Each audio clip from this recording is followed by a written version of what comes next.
Assalamualaikum warahmatullahi wabarakatuh. Alhamdulillahi bi ni'matihi tatimmus shalihat. Wassalatu ala rasulillahi wa nabiyyillahi Muhammad bin Abdullah allamana al-khairati was sayyiat. Asyhadu an la ilaha illallah wa asyhadu anna Muhammadar Rasulullah. Rabbi shrah li sadri wa yassir li amri wahlul 'uqdatam min lisani yafqahu qawli. Bapak-bapak, ibu-ibu yang dimuliakan Allah, sambil beriktikaf di 10 hari terakhir Ramadan, marilah kita mengikuti kajian ini dengan ikhlas supaya menjadi ilmu yang bermanfaat bagi kita. Temanya amalan ringan berpahala besar. Amalan ringan berpahala besar.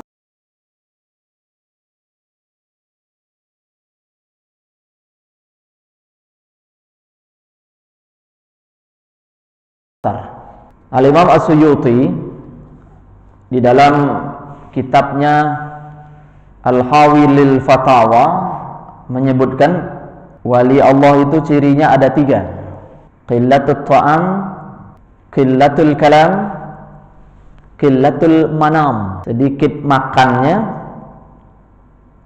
sedikit bicaranya, dan sedikit tidurnya. Maka bapak-bapak, ibu-ibu, di 10 hari terakhir Ramadan ini kita benar-benar melakukan riyadhah ya. Saya yakin di antara bapak-bapak, ibu-ibu ada yang malam ini belum tidur ya. Ditambah lagi habis sholat subuh taklim. Jadi kalau sambil ngantuk-ngantuk sih wajar ya. Nah, walaupun mungkin kita tidak dapat ilmunya secara utuh, paling tidak kita dapat barokahnya gitu ya. Nah, barokah taklimnya. Karena man salaka tariqan yaltamisu fihi ilman sahalallahu lahu tariqan ilal jannah. Siapa saja yang menempuh jalan untuk mencari ilmu, maka Allah mudahkan jalannya menuju surga. Jadi mengikuti taklim itu sebenarnya Pak, perjalanan kita menuju jannah. Kita berharap Allah mudahkan jalan kita menuju firdaus ya. Nah, bersanding dengan Nabi Muhammad sallallahu alaihi wasallam di situ. Nah, kalau wali Allah tadi itu sedikit makannya, sedikit bicaranya, dan sedikit tidurnya. Nah, kalau orang awam, apalagi wali setan ya, sedikit-sedikit makan, sedikit-sedikit bicara, sedikit-sedikit tidur. Nah, belum lapar udah makan ya Pak. Padahal konsep dasarnya makan sebelum lapar, berhenti sebelum kenyang. Katanya sih ini hadis, tapi setelah diteliti itu adalah perkataan seorang dokter dari Sudan ya, yang kemudian dianggap sebagai sebuah hadis. Nah, kalau di dalam agama Islam sendiri yang diajarkan oleh Nabi Shallallahu Alaihi Wasallam, bagilah perutmu itu menjadi 3 itu, sepertiga untuk makanan, sepertiga untuk minuman, sepertiga untuk nafas, untuk udara ya. Nah, berarti kesimpulannya Pak, makanan itu mesti ditakar ya. Berdasarkan hadis ini, sunnahnya harusnya ditakar, nggak boleh nambah lagi, kira-kira begitu.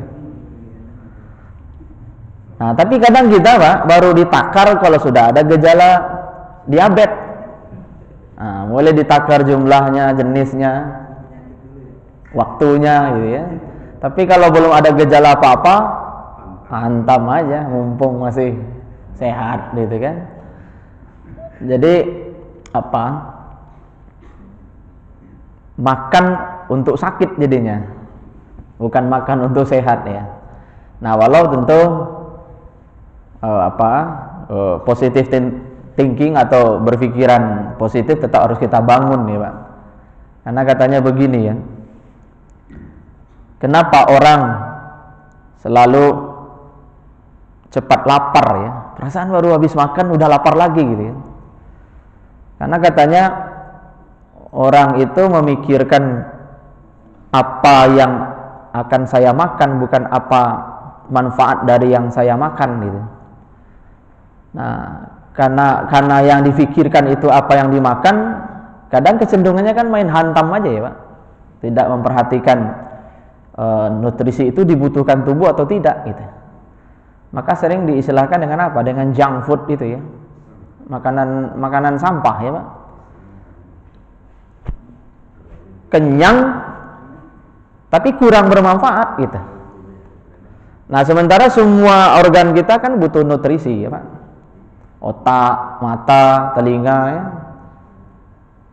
Dan organ-organ lainnya. Nah, suatu ketika Rasulullah Shallallahu Alaihi Wasallam di dalam hadis yang diriwayatkan oleh Imam Bukhari dan Muslim pernah menyampaikan, bainama rajulun yamshi bi tariqin, tatkala seorang berjalan di sebuah jalan, wajada ghusna syaukin, lalu dia mendapati dahan berduri alat tariqi di jalan tersebut, fa akharahu, lalu dia singkirkan, fa syakarallahu, lalu Allah berterima kasih kepadanya, fa ghafara lahu, dan mengampuni orang itu. Fa syakarallahu lahu fa ghafara lahu, Allah berterima kasih kepada orang itu, lalu Allah mengampuninya. Luar biasa Pak. Jadi peduli itu ternyata pahalanya besar sekali ya. Bukan lagi hitung-hitungan angka Pak, tapi Allah berterima kasih kepada orang itu lalu Allah ampuni. Makanya kalau bisa, peduli ini harus menjadi salah satu prinsip hidup kita ya. Peduli. Ada sampah ambil tanpa harus mempersalahkan siapa yang buang sampah ya. Toilet masjidnya kotor, bersihin aja Pak, tanpa harus mengkritik DKM ya. Nah, dan kepedulian lainnya, karena ternyata Allah senang sekali sama orang yang peduli itu. Fasyakarallahu faghafara lahu. Hebatnya lagi apa Pak? Allah mendidik kita untuk berterima kasih kepada yang lain gitu. Sekecil apapun kebaikan yang dilakukan orang itu, bukan hanya kepada kita tapi juga kepada yang lain gitu. Nah, satu ketika Syekh Abdul Qadir Jilani itu pernah mendidik muridnya dengan sebuah analogi ya Pak. Dia bentangkan sebuah kain putih besar gitu ya. Nah, lalu sama dia dikasih titik hitam di tengah kain putih itu. Setelah itu murid-muridnya ditanya, apa yang kalian lihat? Ternyata Pak, hampir semua muridnya itu melihat titik hitam yang ditulis tadi itu. Jadi seolah-olah jamaah atau audiens yang ditanya itu tidak melihat kain putih yang luas itu. Ternyata begitulah kecenderungan kita manusia ini. Kelebihan kita banyak, tapi yang kita rasakan adalah kekurangan. Kelebihan anak kita itu Pak 99, kekurangannya cuma 1. Tapi yang kelihatan nama kita kadang adalah kekurangannya yang 1 itu. Kok enggak seperti anak ono gitu. Nikmat Allah kan juga begitu Pak. Nikmat Allah itu la tuhsuha, enggak bisa kita hitung saking banyaknya yang diberikan ke kita gitu. Tapi kadang kita merasa nikmat itu kok sedikit dibandingkan dengan yang diperoleh oleh yang lain. Nah, kecenderungan manusia ternyata begitu. Sehingga akhirnya itu tadi Pak, syukurnya sedikit, sabarnya sedikit ya. Semangat taatnya sedikit ya. Kenapa? Kurang melihat kurang pandai berterima kasih.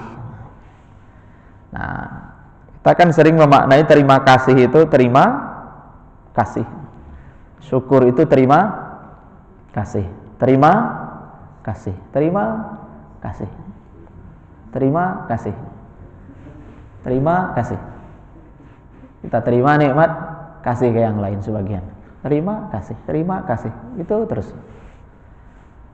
Kalau ngasih, Pak, balik lagi dia kan nerima. Ngasih, nerima. Ngasih, nerima kan? Jadi putarannya seperti itu. Tapi orang yang hanya nerima, nggak mau ngasih, apa yang terjadi?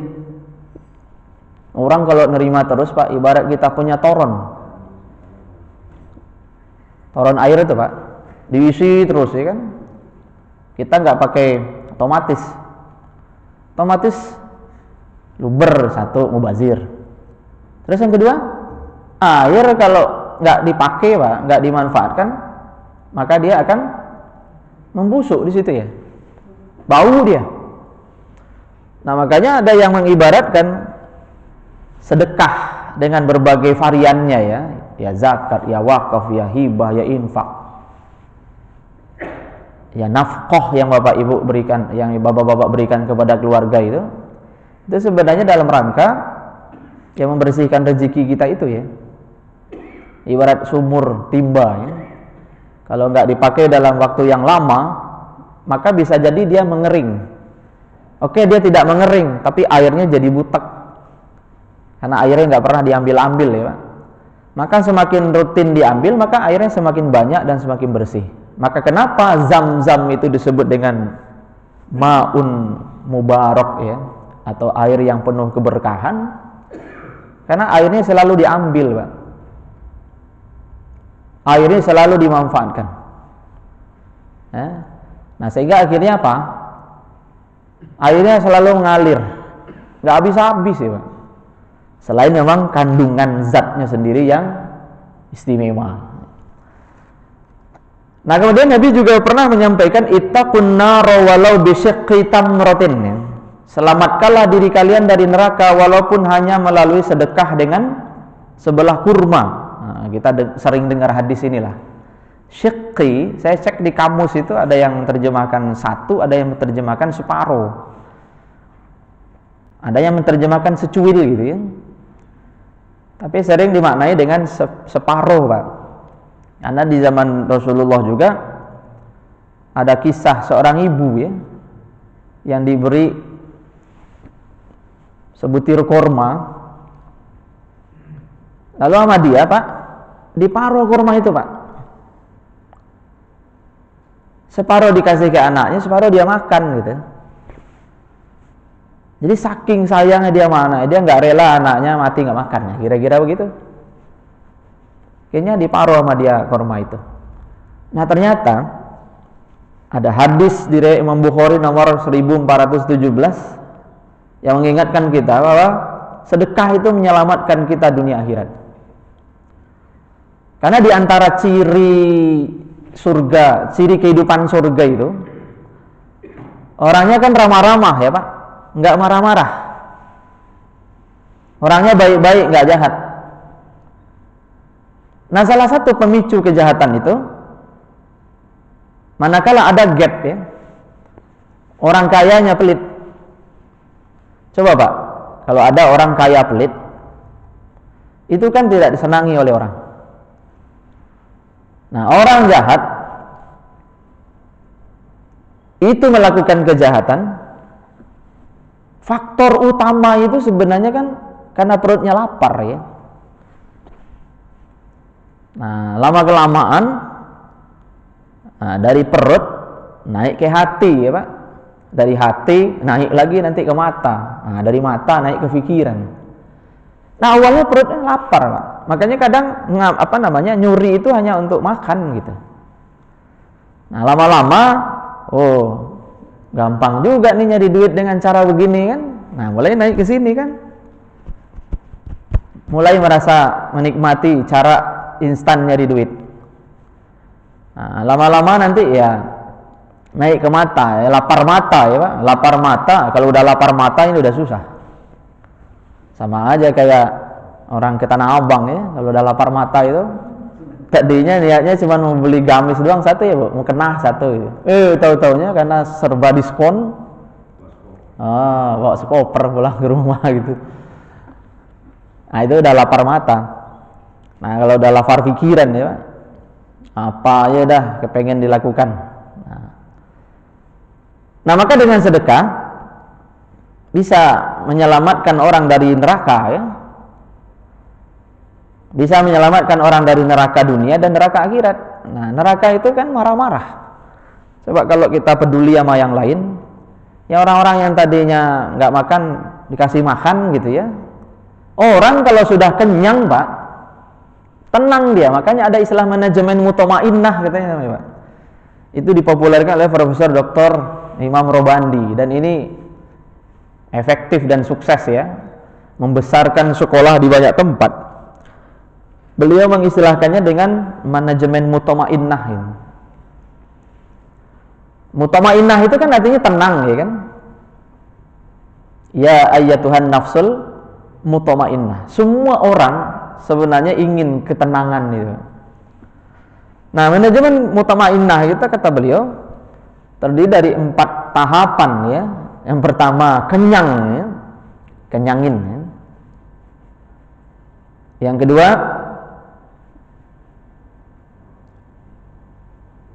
tenang Pak, tenang ya. Yang ketiga senang, yang keempat menang. Orang kalau sudah kenyang tenang dia Pak. Coba aja habis berbuka puasa. Kalau udah kenyang tenang kan Pak? Saking tenangnya kadang pengen tidur ya kan? Pengen bobo. Nah, setelah kenyang tenang, senang dia. Ya. Nah, baru setelah itu bicara menang. Tapi kalau perut lapar ya Pak, gaji setengah UMR.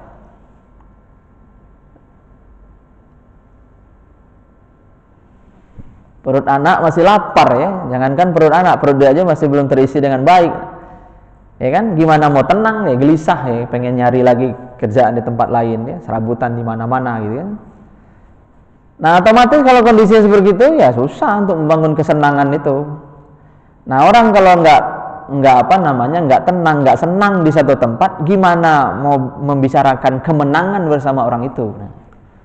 Nah, maka kata beliau, dimanapun Bapak Ibu membesarkan atau merintis usaha apapun itu ya, yang pertama yang harus dijamin itu adalah perut dulu, kenyangin dulu dia. Nah, baru setelah itu dia tenang, senang, dan akhirnya menang ya, akhirnya menang. Nah, yang berikutnya ini juga hadis yang sangat populer. Bainama kalbun yutifu bi raqiyatin qad kada yaqtuhul atas. Satu ketika ada seekor anjing berputar-putar di sekitar sebuah sumur ya. Hampir saja ia terbunuh oleh kehausan. Izra'athu baghiyun min baghaya Bani Israel. Tiba-tiba ada seorang pezina perempuan dari golongan kaum pelacur Bani Israel melihatnya. Fanaza'at muqaha. Lalu ia melepas sepatunya. Fastaqat lahu bihi fasaqathu iyyahu faghufira laha bihi. Lalu dia turun ke dasar sumur untuk mengambil air dengan sepatunya itu, lalu diminumkan ke anjing itu. Faghufira laha bihi. Lalu dia diampuni karena perbuatannya itu. Lagi-lagi peduli kan Pak? Jadi peduli ini dahsyat ya. Jangankan kepada manusia, peduli kepada binatang saja menjadi wasilah bagi kita diampuni dosa-dosa kita. Kita senang ya, bersyukur berada di Indonesia. Orangnya ramah-ramah ya Pak. Orangnya ramah-ramah, nggak gampang sakit hati ya. Hebat Indonesia ini. Saya baca beberapa pemberitaan di Afghanistan ya Pak, selama Ramadan ini. Nauzubillah Pak. Pengoboman di mana-mana. Pelakunya katanya si ISIS ya. Masjid dibom ya kan? Pasar. Nah kita walaupun berbeda pendapat, ya nggak sampai seperti itulah, alhamdulillah. Kenapa? Ya, keramahan ya, yang menjadi salah satu nama dan sifat Allah yang paling sering disebut di dalam sholat kita, kemudian di dalam Al-Quran itu ada di hati kita semua gitu. Bapak Ibu mungkin masih ingat ya, Ar-Rahman Ar-Rahim ya, Ar-Rahman Ar-Rahim, yang maha pengasih lagi maha penyayang. Kata para ulama bahasa, keduanya berasal dari Rahimah Yarhamu Rahmah. Ini nama MT-nya ibu ya, Ar-Rahmah gitu. Nama MT-nya ibu Ar-Rahmah. Nah, Rahmah itu kan dimanai kasih sayang ya. Rahmah itu bahasa langit kalau saya sebut itu Pak. Rahmah itu bahasa langit. Bahasa buminya apa gitu? Buang haknya, buang hak yang ada di tengahnya. Jadi rahmah itu jadi ramah. Jadi indikator orang itu dikasihi dan disayangi oleh Allah. Allah masukkan ke kolbunya itu keramahan, Pak. Orangnya ramah-ramah gitu. Nah, orang ramah itu apalagi indikatornya? Pak kalau ditanya, coba Bapak sebutkan misalnya 3 tanda orang ramah gitu. Nah, sederhananya apa, Pak? Senyum ya kan? Salam, sapa ya, 3S aja. Senyum, salam, sapa. Orang ramah itu full smile ya. Kenapa dia senang tersenyum? Ya, karena dia juga disenyumin oleh alam, Pak. Jadi dia tiba-tiba senyum sendiri dia, Pak. Alhamdulillah, makasih ya Allah, senang banget hari ini. Bapak mungkin pernah merasakan seperti itu ya, Pak. Alhamdulillah ya Allah, senang, pokoknya bahagia banget gitu. Saya kadang sama anak saya tuh pas lagi berangkat itu, Pak. Alhamdulillah senang banget hari ini. Kenapa ya? Mau senang aja. Nah, kalau Bapak Ibu merasakan itu, yakinlah itu tanda Allah mengasihi dan menyayangi. Ya.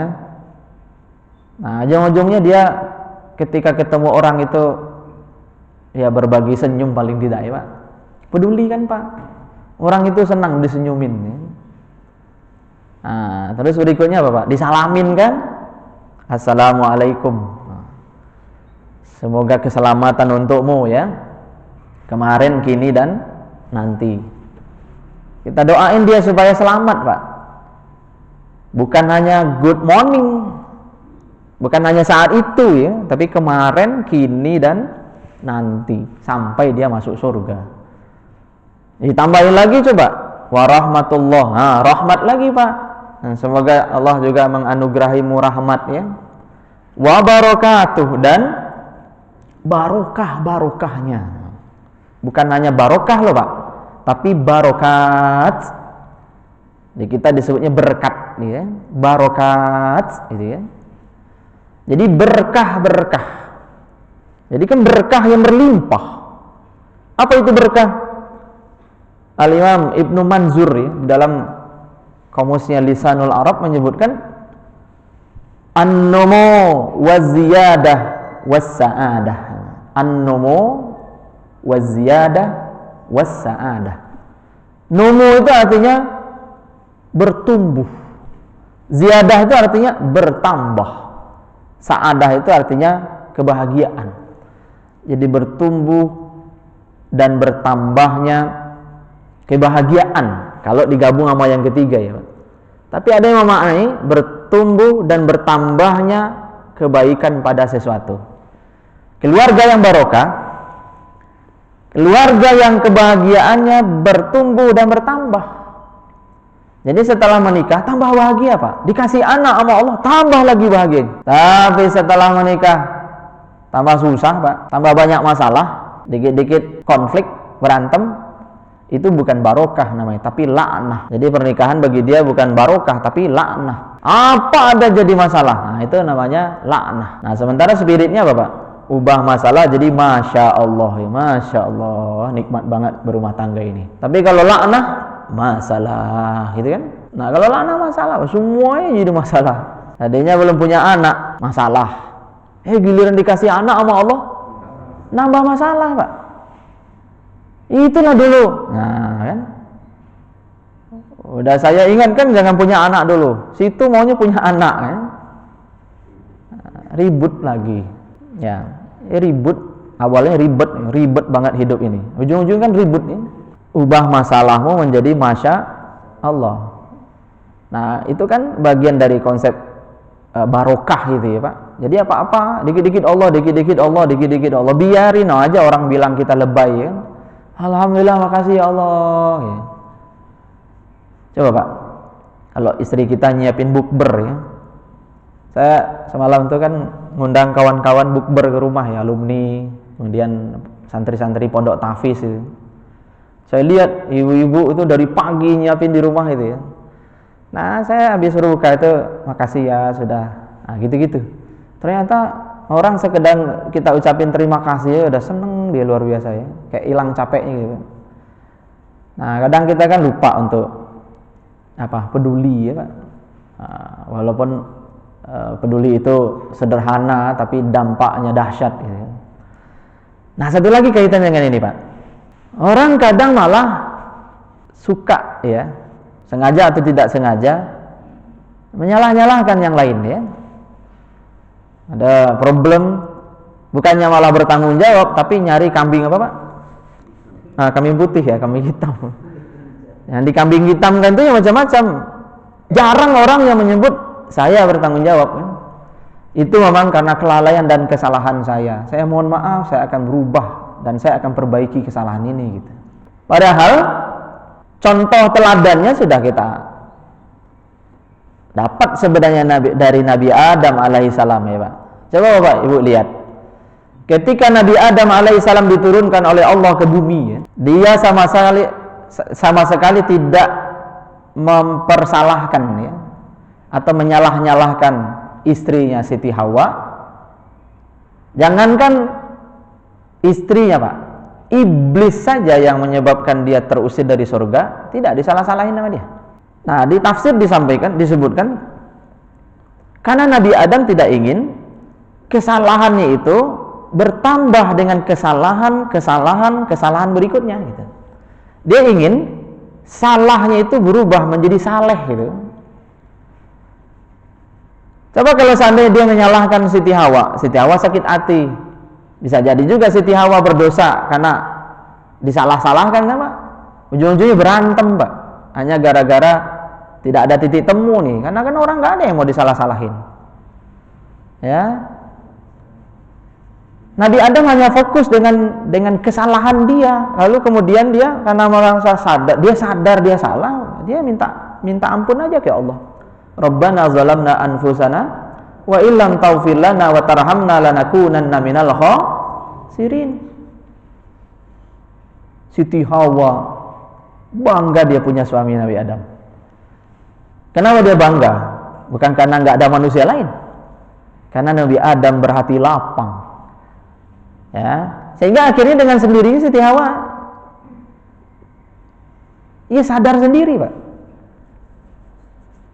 Akhirnya kan tobat bareng ke Allah. Jangankan Siti Hawa, iblis pun tidak disalah-salahin nama dia, gitu. Ya, kita terusir dari bawa kita lagi, ya, Pak. Nah, saya melakukan larangan Allah itu, ya, memakan buah larangan itu atau mendekati pohon yang dilarang itu karena iblis, ya Allah, ya. Andai engkau tidak menciptakan iblis, ya Allah, pasti saya akan taat, gitu, kan. Nah, enggak, Pak. Kenapa, Pak? Nabi Adam sedang mendidik kita untuk mengimani takdir. Enggak usah disebut-sebut itu. Itu udah takdir Allah. Nabi Adam tahu persis itu, kan. Jadi iblis diciptakan itu sudah qadarullah. Ini nggak usah disebut-sebut. Andai tidak ada iblis, saya pasti jadi orang yang taat. Itu kan bahasa kita, Pak. Kalau kemudian iblis benar-benar tidak ada, ya mungkin ada lagi yang lain kan. Nah, ini pembelajaran luar biasa bagi kita supaya kita belajar peduli dalam hidup ini, Pak. Ya, ketika kita ada masalah, masya Allah, ya, ketika kita merasa ada sesuatu yang kita langgar, ya, fokus aja ke salah kita itu, jangan salah-salah yang lain. Nah, kadang kawan-kawan kita kan, Pak, apa hubungannya misalnya dengan seseorang, ya, lalu kemudian masalah ini ditumpahin ke orang itu, ya kan? Nah, karena kita sudah menuduh orang itu, ternyata kan sekarang buktinya nggak begitu. Apa bisa kita minta maaf? Apa contohnya, Pak? Ya, goreng kemarin langka mahal kan? Siapa yang disalah-salahin orang?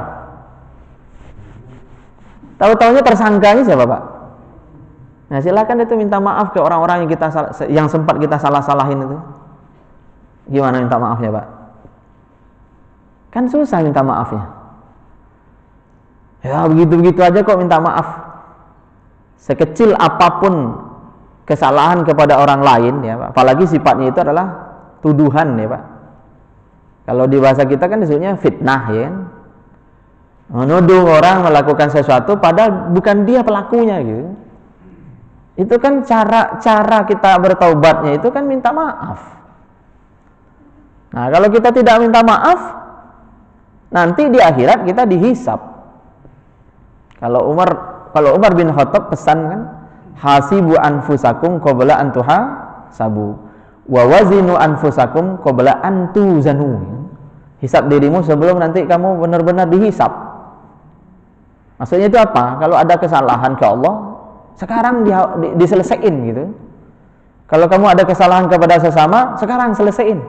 Jangan nunggu nanti di akhirat. Soalnya kalau nanti nunggu di akhirat, prosesnya bakal lama. Nah, kita pernah cerita, ya Pak. Jadi orang-orang yang dihisab pertama kali itu adalah orang-orang yang tidak ada masalah kan, Pak? Atau kalaupun dia punya masalah sedikit. Nah, di kelompok berikutnya orang yang masalahnya sedang, ya. Di kelompok berikutnya adalah orang yang masalahnya berat, besar. Nah, baru setelah itu nanti orang munafik, orang kafir. Nah, kalau seandainya orang-orang yang masalahnya sedikit ini menghabiskan waktu misalnya 10 hari, Pak, untuk proses hisab mereka semua, nah 10 hari itu kan 10.000 tahun, baru nanti masuk golongan kita. Jadi kita dihisab setelah ngantri 10.000 tahun. Apa mau kita nanti ngantri 10.000 tahun kan? Nah, makanya kita tadi bicara wali Allah. Wali Allah itu, Pak, orang-orang yang ingin selalu hablum minallah dan hablum minan nas itu clear, bersih, nggak ada masalah gitu. Nah, maka kita karena nanti ingin dihisab, kalau perlu tanpa hisab, ya.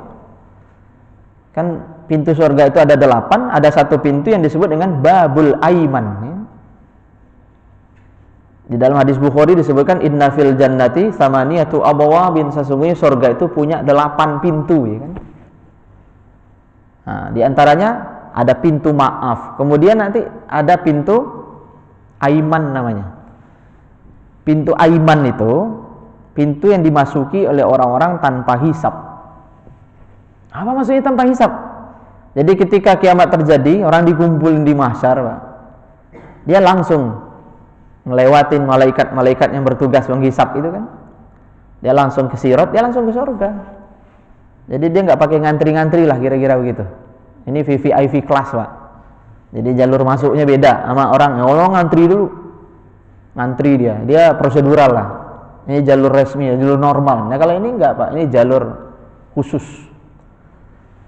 Nah, kita kan berharap juga ditakdirkan Allah melalui itu, ya Pak. Lalu syaratnya agak berat, nggak pernah berbuat syirik, ya. Sejak akil balik sampai dia diwafatkan oleh Allah, ya. Ini syabun, ya, nasya'a fi ibadatillah, insyaallah termasuk di situ. Anak muda yang tumbuh taat beribadah kepada Allah. Jadi mulai akil balik dia sudah taat, Pak. Nah, kebanyakan manusia itu kan adalah manusia-manusia hijrah, ya.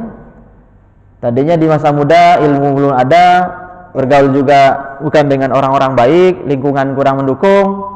kayaknya banyak maksiat yang dilakukan, ketaatan juga sedikit yang dikerja, bahkan nggak sholat gitu ya Pak. Nah dalam perjalanan hidupnya dia belajar, ketemu sama kawan-kawan, akhirnya hijrah. Nah kalau begini, kalau orang yang takdir hidupnya begini, itu berat untuk masuk ke pintu aiman ini.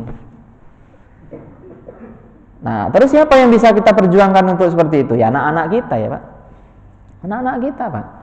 Jadi dari akil baliknya kita kawal betul dia kan, kita arahkan dia supaya tumbuh dan berkembang dalam ketaatan kepada Allah kita. Nah kalau kita mungkin masanya sudah lewat, mungkin di antara bapak-bapak ada ya, alhamdulillah saya sejak akil balik itu udah sadar gitu. Nah kalau kita nggak terkategori itu, ya paling tidak anak-anak kita ya kan. Nah Bapak Ibu yang dimuliakan Allah, banyak sekali amalan ringan berpahala besar ya. Saya sampaikan beberapa di antaranya. Satu, membaca doa setelah berwudu. Ma minkum min ahadin yatawadda. Siapa saja di antara kalian berwudu, fayuhsinul wudu, lalu dia membaguskan wudunya. Jadi enggak asal ya Pak, wudunya benar-benar serius. Summa yakuna hina yaf'uruhu min wudu'ih. Lalu setelah selesai berwudu dia berucap, asyhadu an la ilaha illallah wahdahu la syarikalah wa asyhadu anna Muhammadan abduhu wa rasuluhu. Illa futihat lahu abwabul jannati tsamaniyah yadkhulu min ayyiha syaa. Melainkan akan dibuka untuknya 8 pintu surga. Dia bisa memasukinya min ayyiha syaa, dari pintu mana saja yang ia mau ya. Ini peluang Pak. Walaupun peluang untuk aiman tadi kecil ya, tapi kan tetap ada peluang kalau Allah berkehendak. Makanya kita nggak boleh mengabaikan ya amal-amal kecil yang berpahala besar ini. Nah, tapi jangan juga lebay Pak. Kan katanya begini, jangan abai tapi jangan juga lebay. Lebay itu apa maksudnya? Udah jelas di tempat wudhu itu orang rame lalu lalang, ya dia berhenti dulu di situ kan. Asyhadu an la ilaha. Akhirnya kan kata-kata abrak Pak. Orang akhirnya jadi kesal. Nah, peduli hilang lagi kan. Kan doa setelah wudhu itu kan bisa sambil jalan, nggak harus berdiri manis gitu ya. Nah kecuali kalau dalam kondisi situasi dan kondisinya memungkinkan, kita menghadap ke kiblat, kita angkat tangan kita sejajar bahu begini ya. Itu kalau tempatnya memungkinkan. Tapi kalau tidak kan sambil jalan.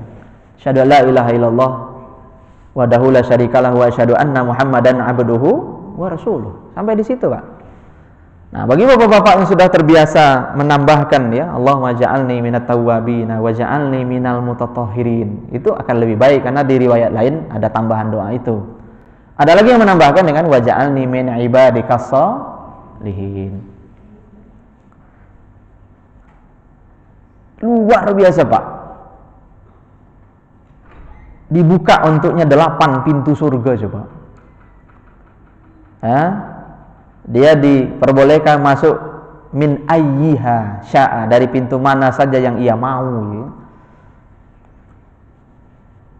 Sering saya ulang-ulang Pak.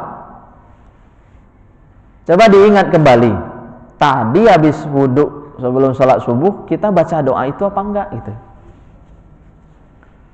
Nah kalau kita masih suka lupa Pak, belum menjadi kesadaran diri, ditulis saja Pak di luar kamar mandi itu. Jadi ketika kita lewat, oh iya harus baca gitu. Karena keutamaannya luar biasa. Nah, kontrol anak-anak kita, Pak. Anak-anak kita tanya, "Dek, tadi habis sholat habis wudhu baca doa enggak?" Karena memang setan itu suka mengganggu kesadaran kita. Suka mengganggu kesadaran kita. Allazi yuwaswisu fi sudurin nas. Sudur, saya pernah menyampaikan juga mungkin ya Pak. Sudur itu jamak dari sodrun. Rabbi syrahli sodari wa yassirli amri. Sodri itu ini Pak. Jadi lapisan kolbu terluar itu namanya sodrun. Makanya bapak-bapak kalau ditugasin pidato, dadak nih Pak. Tapi acaranya masih 5 menit lagi, 10 menit lagi. Apa yang terjadi dengan sodrun kita? Deg-degan dia kan Pak? Deg gitu ya. Nah maka supaya sodrun ini tenang, Nabi Musa diajarkan doa Rabbi syrahli sadri wa yassirli amri wahlul 'uqdatam min lisani yafqahu qauli. Ya Allah, lapangkanlah untukku dadaku ya. Jadi masalah berat itu terasa kecil Pak. Coba Pak bayangin, kalau Bapak punya rumah segede masjid ini, ya kan? Terus ada celengan, ya kan? Mau ditaruh di mana nih celengan ya? Celengannya agak gede Pak, segede kotak amal itu. Mau ditaruh di mana? Di mana aja Bapak taruh nggak ada masalah. Tapi coba kalau rumahnya kecil ya Pak, di sini udah ada lemari, di sini udah ada meja kerja, ini udah ada. Ini mau taruh di mana nih celengan? Dapat hadiah celengan gede. Saya kebetulan kemarin dapat Pak. Saya silaturahmi ke kawan, saya dikasih celengan gede gambar Ka'bah, bentuknya Ka'bah. Nah, akhirnya kan bingung mau naruh di mana. Taruh di sini udah ada buku-buku gitu ya. Coba kalau rumahnya gede ya. Nah, kolbu kan juga begitu ya Pak. Kalau kolbu kita lapang, masalah berat kan terlihat kecil ya. Tapi kalau kolbunya sempit, kalau kolbu sempit Pak, nggak ada masalah aja masalah gitu dia. Orang nggak ada masalah, dia aja yang merasa ada masalah. Padahal orang nggak ada masalah gitu. Tapi karena kolbunya sempit, bagi dia itu masalah. Apa santai Pak? Dia datang pagi-pagi, kawannya nggak noleh ke dia gitu, nolehnya ke yang lain. Bagi orang yang berkolbu sempit itu kan masalah. Tapi dia nggak mau nyelesain masalah Pak. Awas ya besok ya, saya balas. Dibiarin dirinya membusuk, akhirnya tambah sempit lagi Pak. Oke, besok benar-benar Pak, dia datang lebih awal daripada orang itu. Ketika ditegur assalamualaikum, dia pura-pura nggak tahu, dia pura-pura nggak lihat, dia mau balas. Nah, orang-orang yang kolbu dipenuhi masalah juga begitu. Nah, kita kembali ke sodrun tadi Pak. Sodrun ya. Sodrun itu Pak, udah jadi bahasa kita. Sodrun, sadar Pak. Nah, sodrun itu sadar. Ini ternyata kalau kita membaca, ini kan lapisan-lapisan kolbu menurut para ulama tasawuf sih sebenarnya ya.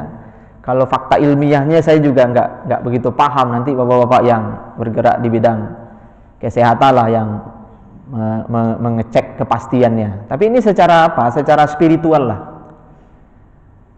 Kan kolbu itu berlapis-lapis ya. Paling lapisan terluar itu namanya sodrun tadi itu. Makanya ini langsung terasa nih, deg-degan di sini Pak nih. Ini bukan di sini sih ya, walaupun disebutnya hati ya.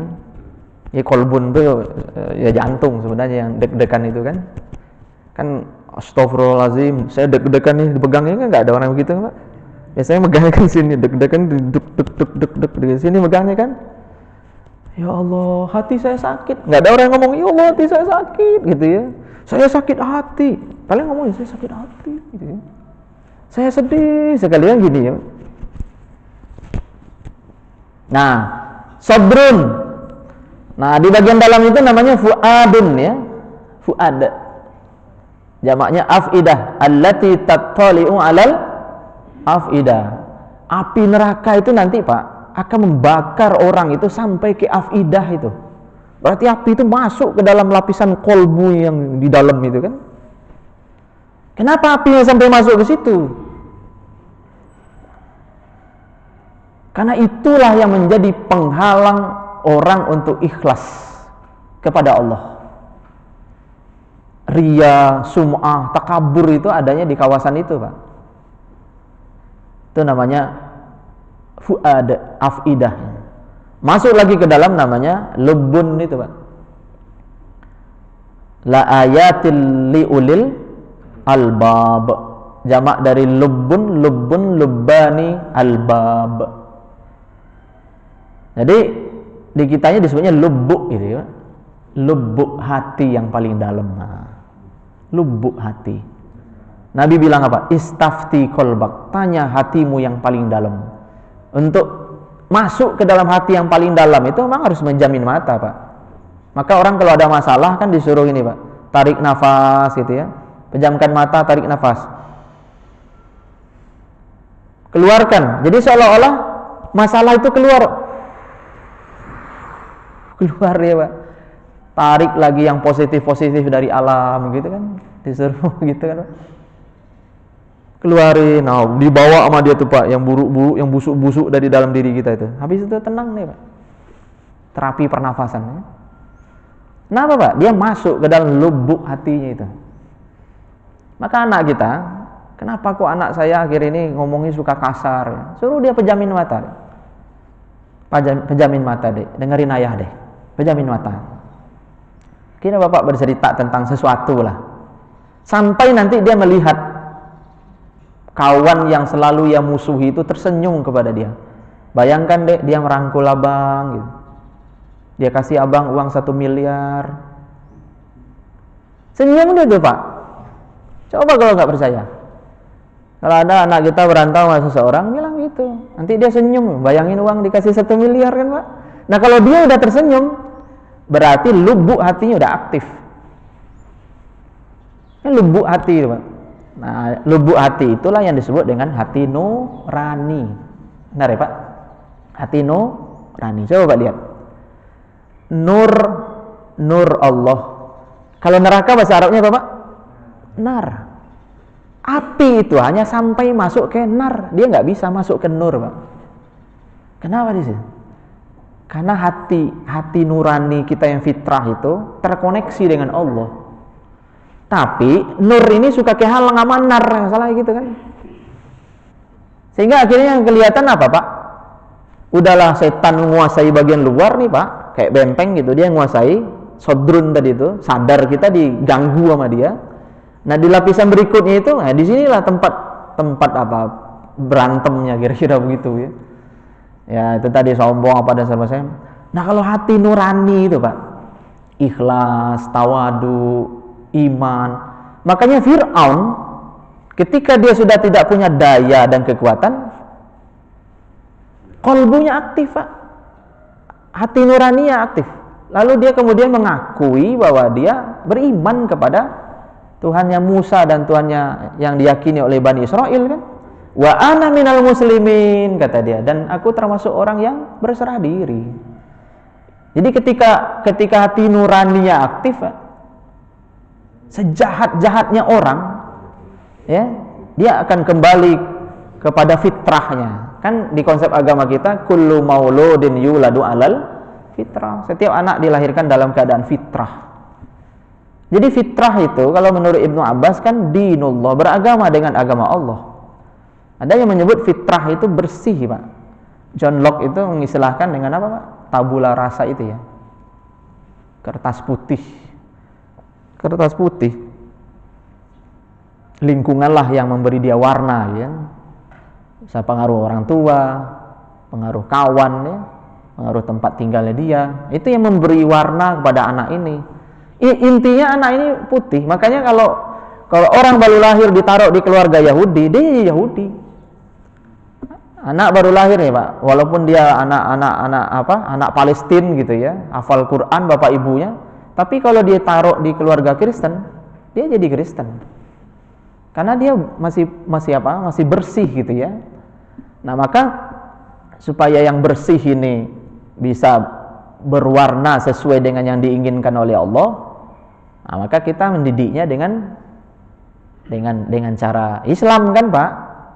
Ketika lahir kita azankan, jadi kita perdengarkan ke dia Allahu Akbar, Allahu Akbar. Yang maha besar itu hanya Allah saja, selain Allah itu kecil gitu. Ditutup dengan la ilaha illallah, tidak ada Tuhan selain Allah. Itu pembelajaran pertama yang diberikan oleh seorang ayah kepada anaknya sebelum setan ngambil peran di situ. Maka bapak-bapak, ibu-ibu, kalau nanti mendengar ada yang mengkritik riwayat, oh itu kan hadisnya hadis dhaif.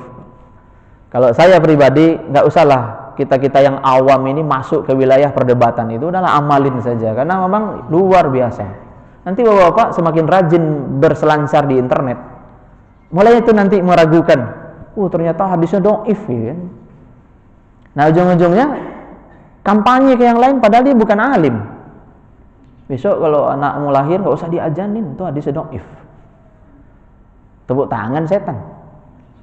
Kenapa setan tepuk tangan? Ya nggak ada lagi yang kalimat-kalimat tauhid yang dibacakan untuk pertama kali ya Pak. Akhirnya apa? Setan ngambil peran di situ kan. Nah, kembali ke masalah qalbu tadi Pak, kaitannya dengan amal ini. Saya menemukan penjelasan dari Ibnu Qayyim Al-Jauziyah. Mudah-mudahan saya nggak lupa ini presentasenya. Kata beliau, saya ingat saya itu lebih dari separuh Pak. Bahkan kalau lebih dari separuh kan bisa 60%, bisa 75% ya. Amalan Islam itu adalah amalan hati. Amalan Islam itu adalah amalan hati. Kalau hulunya bermasalah, aliran dan hilir pasti masalah. Coba Pak, iman itu adanya di mana Pak? Pasti ngomongnya di hati kan Pak? Iman ya. Syukur itu ya hati. Sabar ya hati. Tawadu, qanaah, semuanya merujuknya ke sini Pak. Nah, kalau seandainya kita bermasalah dengan kolbu kita, pasti imannya bermasalah. Ya kan? Makanya orang kalau kolbunya bermasalah, imannya bermasalah. Apa dampaknya bagi dia? Kalau dia ada masalah Pak, dia susah untuk mengembalikannya kepada Allah. Ya, ujung-ujungnya ke dukun lagi gitu. Udah diingatkan ya, berobat itu ke dokter, jangan ke dukun. Tapi karena kolbunya bermasalah, ya tetap aja Pak. Akhirnya dicarilah alibi supaya pembenaran ya, supaya apa yang dilakukan sama dia itu nggak syirik gitu. Tapi itu Pak, sudah cukup untuk menghapuskan amal-amal saleh kita kan. Betul ya Pak? Maka ancamannya kan dianggap kafir kepada apa yang diturunkan kepada Nabi Muhammad. Saya suka sekali membuat analogi begini Pak. Bapak ingat hadis orang dengkinya itu akan memakan amal salehnya seperti kayu bakar dimakan api kan. Anak-anak kita Pak sering sebut dengki itu dengan syirik. Kawannya beli handphone baru, syirik gitu ya. Kenapa kok pakai syirik segala sih? Ya, biasa aja kali gitu kan. Nah, syirik kepada Allah itu apa Pak? Allah ngasih takdir, tapi kita mengatakan bahwa takdir yang Allah berikan kepada kita ini dibuatin orang lah, dikirim sama orang yang nggak senang sama kita lah. Siapa yang ngasih tahu itu? Ya dukun-dukun itu. Apa hubungannya coba Pak? Kita sakit dengan jabatan kita, tapi karena kita udah terlanjur percaya, gampang Bang, karena imannya tadi Pak bermasalah, dia lebih percaya kepada orang ini daripada kepada takdir Allah. Padahal rukun iman itu ada 6. Nah, ujung-ujungnya tetap aja mau berobat ke situ kan. Ya namanya usaha gitu. Itu Pak. Kayak gimana hapusnya amal? Ibarat besi dipanasin, besi ini dipanasin, udah merah Pak, dimasukin ke air itu. Gitu. Kalau udah syirik itu. Nah, kalau dengki tadi kayak apa? Kayak kayu dimakan api kan Pak? Pelan-pelan lah. Lama dia makannya gitu, lama. Tapi kalau udah syirik, gitu. Makanya kita ketika melakukan tajdidu syahadah, memperbarui syahadat kita ya, asyhadu an la ilaha illallah wa asyhadu anna muhammadar rasulullah ya. Itu sebenarnya kita sedang apa Pak? Kayak orang berwudu, kalau batal itu kan dia berwudu lagi kan.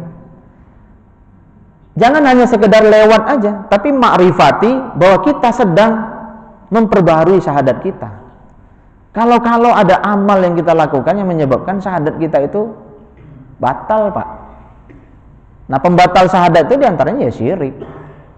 Maka ketika sholat itu nikmatin ya, asyhadu an la ilaha illallah wa asyhadu anna muhammadar rasulullah. Saya pernah juga sampaikan ke bapak-bapak, la ilaha illallah muhammadur rasulullah itu hurufnya sama banyak ya? La ilaha illallah muhammadur rasulullah hurufnya sama banyak. Ada yang mentadabburi sampai ke situ Pak, 12 huruf. Di antara maknanya nggak boleh kita abai salah satunya. La ilaha illallah Allah, muhammadur rasulullah itu Rasulullah. Nah, salah satu contoh orang abai itu apa Pak? Maaf ya Pak, Kita mungkin sebagian ada yang terkategori itu. Quran kita punya 10 biji di rumah, Pak. Karena kita kepengen kita baca Quran, anak-anak istri kita baca Quran. Tapi kita tidak punya kitab hadis di rumah. Kenapa kok hanya Quran yang dibeli, kok hadis nggak dibeli? Apa hadis nggak penting? Gitu loh. Sementara la ilaha illallah Muhammadur Rasulullah. Supaya kita tahu apa betul hadis dan sunnah Rasulullah, kita mesti kan punya buku hadis kan. Maka kata Al-Imam Az-Zahabi, Bapak boleh pilih salah satu nanti. Idealnya orang muslim itu, kata beliau, punya Sahih Bukhari, Sahih Muslim, kemudian Sunan An-Nasa'i, kemudian Riyadhus Shalihin dan Al-Azkar Imam Nawawi. 5 ini aja dia punya, maka dia sudah berimbang, Pak, antara Allah dan Rasulullah. Nah, kalau bapak-bapak mungkin keberatan beli Sahih Bukhari, Sahih Muslim ya, Sunan An-Nasa'i, belilah Riyadhus Shalihin, Pak. Beli Riyadhus Shalihin, murah, Pak, cuma 120.000 online. Saya beberapa waktu lalu beliin untuk anak-anak pondok, kita beli banyak. Kita bagiin gratis. Karena ada pengajian Riyadhus Shalihin tapi buka kitabnya gitu. Dan ternyata, Pak, luar biasa. Santri-santri kita itu kan banyak santri senior ya, orang-orang yang sudah beristri, tapi dia istiqomah mondok nyantri gitu, Pak. Dia hampir setiap pengajian, sering banget deh. Pak Hartono luar biasa, saya setiap pengajian ini, Pak, selalu mendapatkan hal-hal baru yang selama ini saya tidak ketahui. Padahal menurut saya dia orang alim, Pak.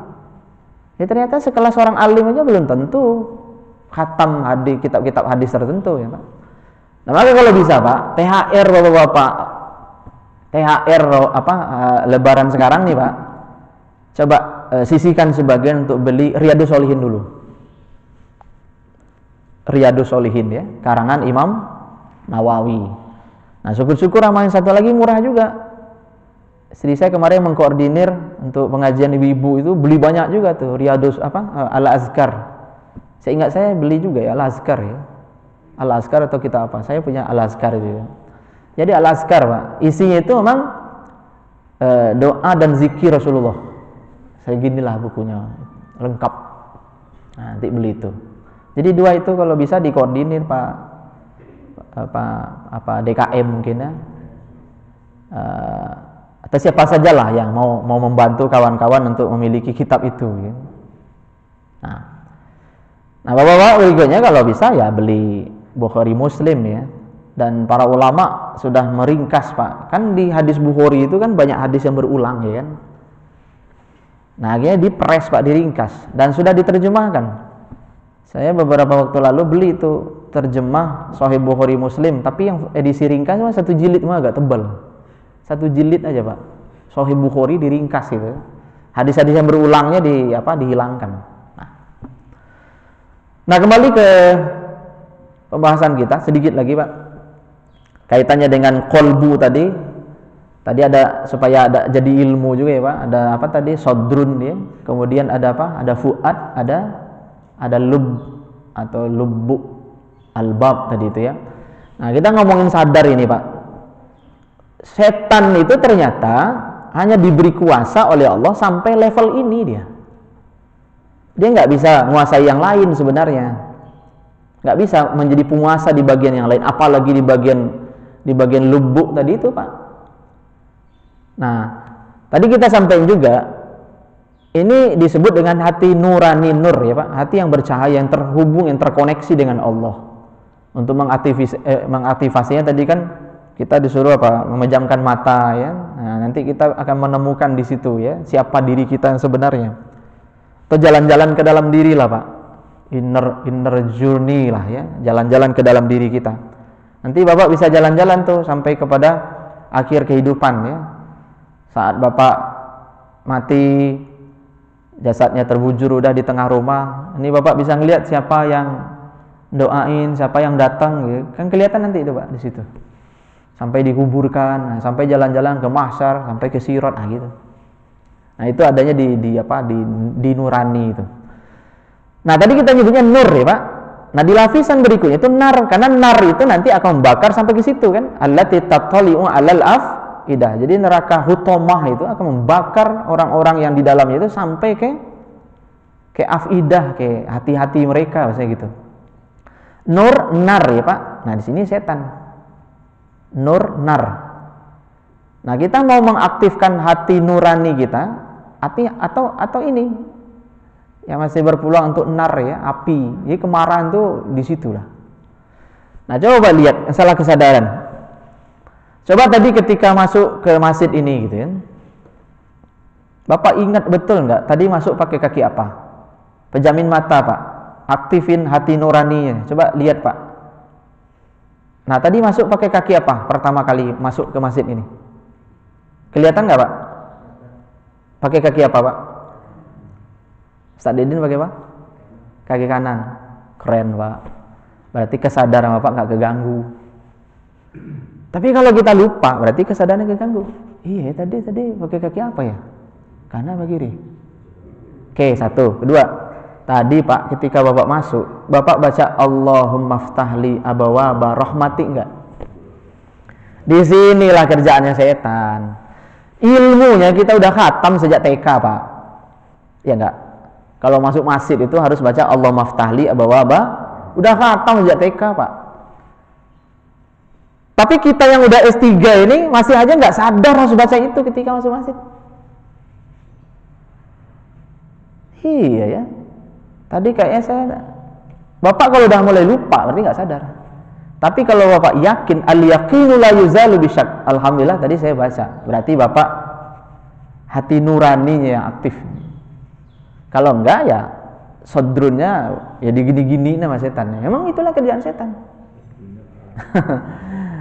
Tadi ketika bangun tidur, baca enggak doa alhamdulillahilladzi ahyana ba'da ma amatana wa ilaihin nusyur? Baca enggak, Pak? Alhamdulillah. Berarti keren. Nurani udah aktif. Iya, tadi kayaknya enggak baca deh. Iya, enggak baca kayak tadi deh. Baca enggak ya? Oh, enggak kayaknya ya. Itu ganggu, Pak. Nah maka kalau kita masih suka mengalami begini, ya kita memang harus banyak-banyak doa sama Allah. Ya muqallibal qulubi, tsabbit qalbi ala dinik. Jangan ekstrim kanan, jangan ekstrim kiri, pokoknya di tengah aja gitu ya. Istiqomah aja gitu. Baca doa itu sesering mungkin. Nah yang kedua, ya kita harus sering-sering mengaktifasi Pak. Kan segala sesuatu itu kan mesti dirawat ya Pak. Kayak kita punya mobil, punya motor, supaya jalannya tetap bagus, apalagi bapak-bapak yang mau mudik nih, kan ada servis berkala. Dicek semua ya Pak, supaya perjalanannya nanti aman dan nyaman. Kolbu kita kan juga begitu kan Pak.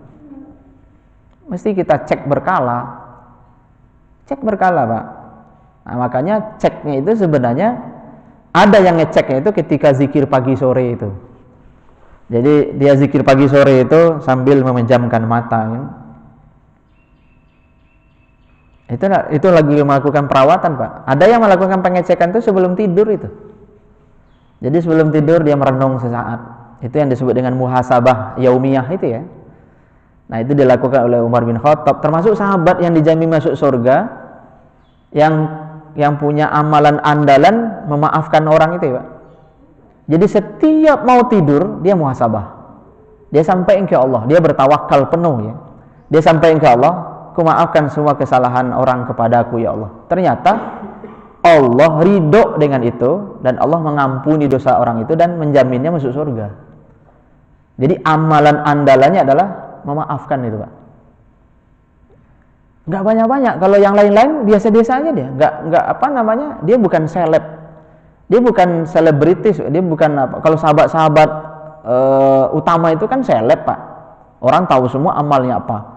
Tapi kalau sahabat ini bukan seleb. Bukan seleb dia. Tapi ternyata ada amalan andalannya apa itu? Memaafkan ya. Jadi dia nggak mau membawa kebencian ke dalam tidurnya. Akhirnya Allah ridho, Allah ampuni dan Allah janjikan surga gitu ya. Nah jadi mudah-mudahan Allah sadarkan kita ya Pak untuk melakukan yang kecil-kecil gitu ya Pak. lihat apa tadi duri, kemudian habis suruh wudhu doa, kemudian apalagi masuk masjid kita doa, ya kan? Bangun tidur baca doa. Nah karena setan itu istiqomah Pak, dan terlatih. Saya baca lupa riwayatnya, saya pernah nulis juga tuh. Jadi setan itu Pak, ternyata watch-nya berlaku terus Pak. Perencanaannya, pelaksanaannya, pengorganisasiannya, sama yang terakhir nih Pak, controlling. Jadi mereka ternyata melaporkan apa-apa yang dilakukannya kepada atasannya. Kalau seandainya si setan ini laporan, saya misalnya bisa menggoda dia akhirnya nggak sholat berjamaah, itu biasa. Nah yang dipuji habis-habisan itu, yang diapresiasi setinggi langit maksudnya gitu ya, adalah orang yang hari itu berhasil memisahkan rumah tangganya, suami istri bercerai gitu. Itu prestasi tertinggi setan ternyata itu. Karena dengan orang bisa dibuat bercerai Pak, anak-anaknya keberantakan Pak. Jadi penerus masa depan agama ini berantakan kan? Itu ternyata prestasi tertinggi setan menurut iblis. Dan itu dievaluasi setiap hari. Nanti Bapak cek hadisnya di internet. Nah sementara kita Pak, maaf nih Pak ya, kapan kita terakhir melakukan evaluasi berumah tangga ya? Kita cek bacaan sholat anak kita gitu ya, bacaan sholat istri kita. Mah coba baca bacaan sholat, coba baca artinya mah gitu. Istri bapak suruh baca arti bacaan sholat, kenapa mama yang bapak suruh? Papa dulu dong, si contoh ya. Ini Pak, kalau udah begini, nah kita nggak nyontoh hadam lagi. Iya kalau memang kita disuruh, udah baca, jangan dibalik-balikin gitu. Nah kalau ibu-ibu disuruh, udah sami'na wa ta'ana aja. Papa nyuruh-nyuruh mulu, papa bisa nggak? Nah ini kerjaannya si saya lagi kan. Nah kalau Nabi Adam tadi apa Pak? Dia salah, udah dia fokus aja, dia nggak, itu muncul lagi masalah kan? Mama dengar nggak sih siapa yang ngomong? Ya mama tahu, suami mama. Emang mama salah ngomong begitu? Mama nggak salah, tapi nyakitin hati kan? Nah jadi Pak, perlu juga kita evaluasi Pak. Suruh anak kita sholat, coba lihat rukuknya Pak. Kalau perlu hari ini Pak. Nah mama, papa kepengen lihat sholat abang gitu. Sholat yang benar. Lihat rukuknya Pak, lihat sujudnya. Saya kadang sedih juga ya. Iya aja, istri saya ngingatin sama saya tuh. Coba lihat wudhu anak kita. Akhirnya saya tongkrong dia wudhu Pak. Ternyata iya Pak. Walaupun selama ini kita tahu wudhunya bagus, tapi ketika disuruh lagi tuh nggak sempurna ternyata, nggak ihsan. Ada aja yang nggak maksimal kan, sementara kan harus maksimal semua. Iya. Apalagi giliran kaki Pak. Kaki Pak. Anak-anak coba wudhu kalau kaki, urusan kaki. Gitu Pak, bener. Jadi kalau ada kita yang wudhunya masih begitu, itu wudhu anak-anak Pak. Jadi mesti dicek juga tuh. Ya gitu Pak, kakinya kan gini, gini deh. Ya, gini aja kan. Gitu. Harusnya kan digosok-gosok kan. Nah, digosok-gosok sini ya nih. Bisa jadi nanti bagian dalamnya nggak kena air loh. Nah, kalau bagian dalam tuh nggak kena air kan wudhunya nggak sah. Orang kalau wudhunya nggak sah Pak, itu sholatnya khusyuk. Bapak percaya nggak? Orang kalau wudhunya nggak sah, itu sholatnya khusyuk. Tapi kalau orang wudhunya benar, itu sholatnya kusut Pak. Kenapa? Setan nggak punya kepentingan lagi untuk mengganggu orang yang wudhunya nggak sah kan? Ngapain orang sholatnya nggak sah? Biarin aja dia khusyuk. Tapi kalau kita wudhunya benar Pak, itu godanya pasti banyak. Tiba-tiba gatal di sini, gatal di sini. Tapi kalau wudhunya nggak sah, nggak ada gatal-gatal. Bapak kalau nggak percaya coba buktiin. Wudhu nanti pas sholat duha yang bener Pak, kantuk, gitu. Karena setan punya kepentingan. Tapi kalau orang wudhu yang nggak bener, setan nggak punya kepentingan, diemin aja, biarin aja. Ya nggak Pak?